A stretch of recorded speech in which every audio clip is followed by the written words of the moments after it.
Njeriu i cili përgojon, ai normal përgojon edhe nderin e njeriut, se përgojimi përfshin edhe nderin. Pra njeriu përgojohet edhe me nder.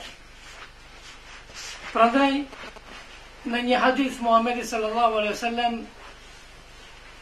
të cilin hadith ne i përcjell Hazreti Aisha, e transmeton Ebu Ja'la dhe thot se hadithi është sahih. Muhamedi sallallahu alaihi wasallam në këtë hadith na tregon se njeriu i cili përgojon, ai është më i dëmshëm, apo përgojimi është më i dëmshëm bire se edhe kamat, fajdja.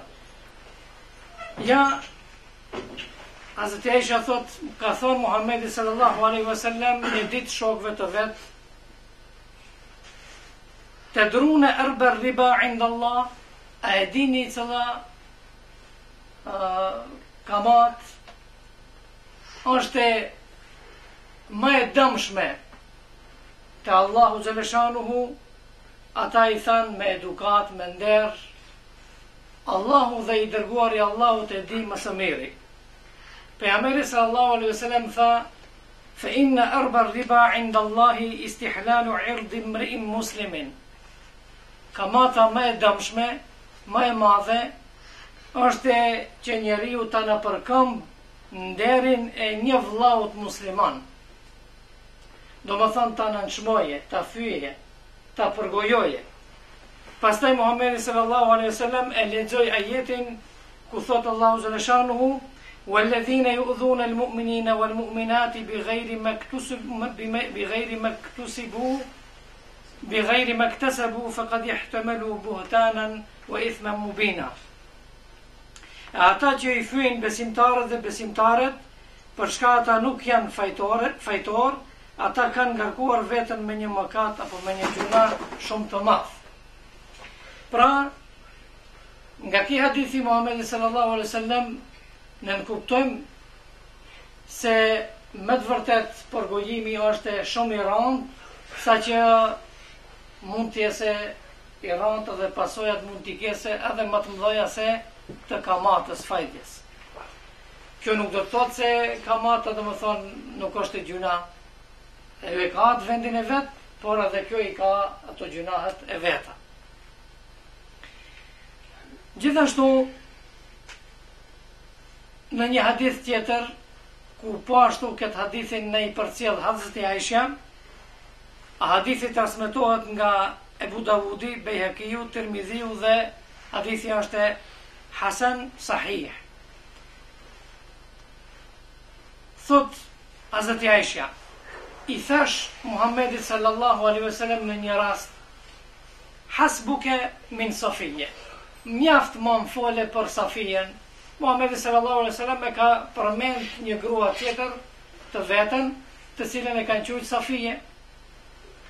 Edhe kjo, sikur i ka ardhur inati, edhe ka thonë mjaft, o i dërguari i Allahut, ma Safijen e përmende. Mjaft është që ajo është e shkurt, do më thënë nuk është shtatë gjatë, nuk e ka shtatin gjatë, nuk është e lartë.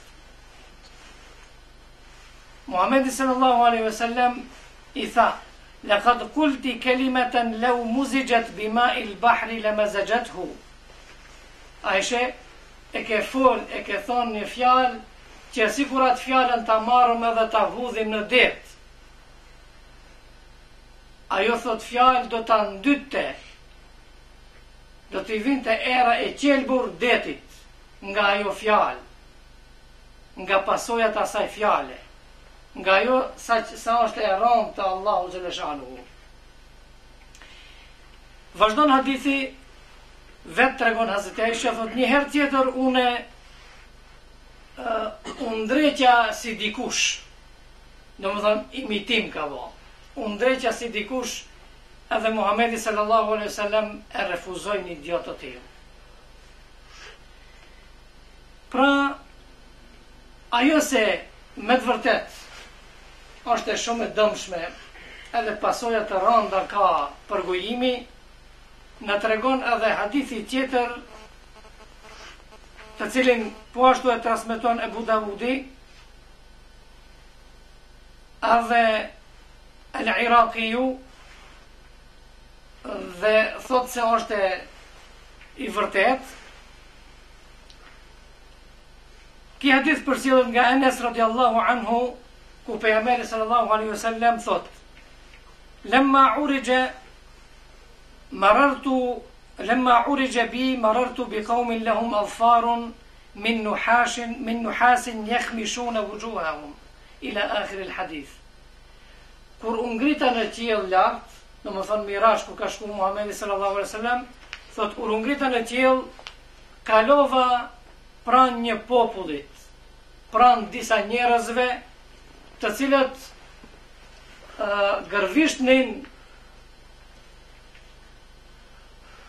fytyrat e tyre edhe gjoksat e tyre, ndërsa i gërvishtnin këto thot me gishtat të cilat ishin prej bakri, me gishtat e tyre të cilat ishin prej bakri, i kanë gërvisht fytyrën edhe gjoksat e tyre. Unë thot i thash Gjibrilit: "Men haula ja Gjibril, kush janë vallë, kush janë të njerëz të cilët në këtë mënyrë dënohen?" Ai thot më tha: "Haula alladhina yakuluna luhuma an-nas wa yaqauna fi a'radihim." Këta thot janë ata të cilët han mishin e të tjerëve, e njerëzve. E han mishin e njerëzve, edhe e prekin nderin e tyre. Në më thonë, përfolin, përgojojnë. Në një hadith tjetër, i cili transmetohet nga Ahmedi dhe thot se transmetuesët janë të sakt, në bëhet me dije se me të vërtet të Allahu Xhaleshanuhu erë të ndytur, erë të mikur ka përgojimi. Ja, Gjabiri radiallahu anhu thot: "Ishim me të dërguarin sallallahu alaihi wasallam bashk. Edhe fillum të ndejmë një erë të qelbur, të mikur." Thot Muhamedi sallallahu alaihi wasallam tha: "A e dini çfarë era është kjo?" Edhe pastaj tha: "Kjo është era, kjo erë del nga ata të cilët përgojojnë besimtarët." Do me thonë, te Allahu Xhaleshanuhu, fjala e cila del, fjala e përgojuesit, e cila del prej gojës së tij, te Allahu Xhaleshanuhu është erë mikur, erë qelbur, i vjen erë e keqe, edhe prandaj shpërblimin te Allahu Xhaleshanuhu e ka me dënim.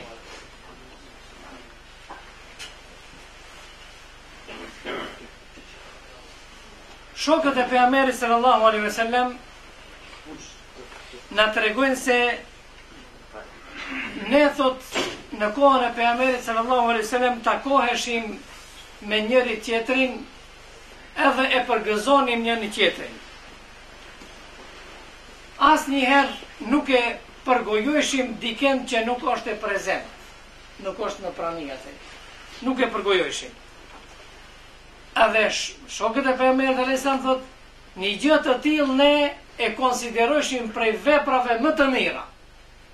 Do më thonë, shokët e pejgamberit sallallahu alaihi wasallam prej veprave më të mira e kanë konsideru që të takohesh me dikën edhe mos e përfolish dikën, mos e bësh gibet, mos e marrësh në përgojë dikën. Nëse një gjë të tillë nuk e bën, atëherë do më thonë ke bën një vepër me të vërtet shumë të mirë. Ndërsa, nëse ulesh thot me dikën, edhe e përgojon dikën, e merr në përgojë dikën, atëherë ne thot e konsideroshim se ai njeri është e munafik. Do më thonë, nëse dikush në kohën e pejgamberit sallallahu alaihi wasallam ka përgoju dikën me dikën, atëherë thot ne e konsideroshim se ai është munafik, dyftyrës. Ndërsa disa shokë tjerë të Muhamedit sallallahu alaihi wasallam thonë, Ne thot në kohën tonë nuk e konsideronim ibadet vetëm namazin edhe agjerimin, edhe ajo që është e rëndom të shembull, që i dim ne se janë ibadete, adhurime. Por thot ne adhurim ndë Allahu xhaleshanu e konsiderojshim që edhe të mos e përgojom dikend, mos ja prekim nderin dikujt, edhe këtë e konsiderojshim si adhurim ndë Allahu xhaleshanu.